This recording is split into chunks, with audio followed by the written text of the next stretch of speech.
Slick back. No, slick back. That's what I said. Slick back. No, nigga, I'm a pimp named Slick back. Pimp named Slick back. Pimp named Slick back. Nigga, are you deaf? I'm a pimp named Slick. Selamat pagi, perkenalkan nama saya Tessa Topania Panjaitan. Saya dari kelas manajemen 21DX. Di sini saya akan menjelaskan materi mengenai manajemen keputusan berisiko dengan dosen pengampu mata kuliah Miss Reniza Helena Putri SEMSI selaku dosen mata kuliah teori pengambilan keputusan.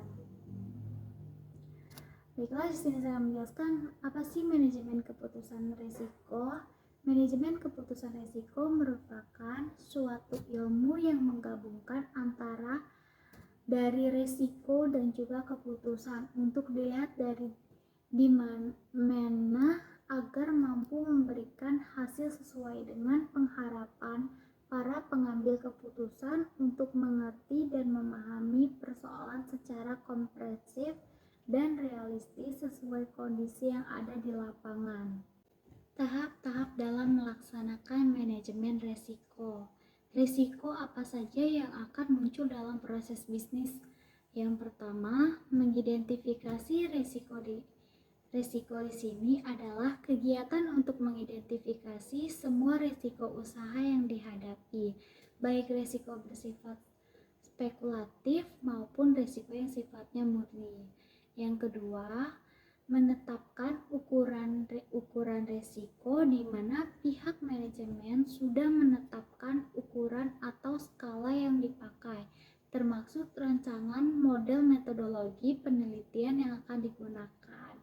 Yang ketiga, menetapkan alternatif pada tahap pihak manajemen perusahaan dalam melakukan pengelolaan data. Yang keempat, menganalisis setiap alternatif yang ada di analisis dan dikemukakan berbagai sudut pandang serta efek-efek yang mungkin timbul. Jenis-jenis resiko. Yang pertama, resiko dinamis, yaitu resiko yang berhubungan dengan dinamika atau perubahan keadaan ekonomi seperti tingkat harga, secara, dan teknologi. Resiko dinamis dapat berupa yang pertama, risiko manajemen yang terdiri atas risiko pasar, risiko keuangan, dan risiko produksi. Yang kedua, rasio fundamental. Tiga, risiko khusus. Yang keempat, risiko murni. Yang kelima, risiko spekulatif. Yang keenam, risiko perorangan. Yang ketujuh, risiko politik. Dan yang kedelapan, risiko inovasi. Yang kedua, risiko statis, yaitu risiko yang berhubungan dengan keadaan ekonomi yang statis. Risiko statis dapat berupa masyarakat, risiko sosial, berupa tindakan orang-orang yang menciptakan kejadian yang menyebabkan terjadinya penyimpanan yang merugikan dan harapan. Yang kedua, fisik, berupa fenomena alam dan kesalahan manusia. Yang ketiga, ekonomi, berupa keadaan ekonomi yang mungkin mengalami perubahan atau tidaknya. Yang keempat, mengelola risiko dengan baik. Apa yang terjadi dalam pengambilan keputusan dalam kondisi berisiko? Yaitu apabila pengambilan keputusan mengetahui besarnya nilai peluang mengenai hasil keputusan. Sebaliknya, suatu keputusan dikatakan dalam kondisi ketidakpastian apabila nilai peluang hasil keputusan tidak diketahui. Definisi manajemen risiko keputusan: suatu ilmu yang menggabungkan antara konsep risiko dan keputusan untuk dilihat dan dikelola agar mampu memberikan hasil sesuai dengan pengharapan para pengambilan keputusan.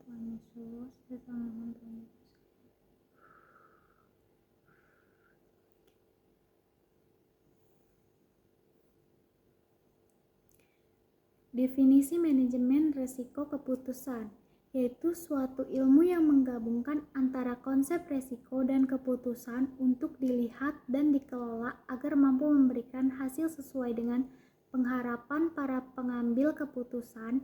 Untuk mewujudkan itu, bagi para pengguna ilmu manajemen risiko, keputusan diperlukan untuk memahami permasalahan secara komprehensif dan realistis sesuai dengan kondisi yang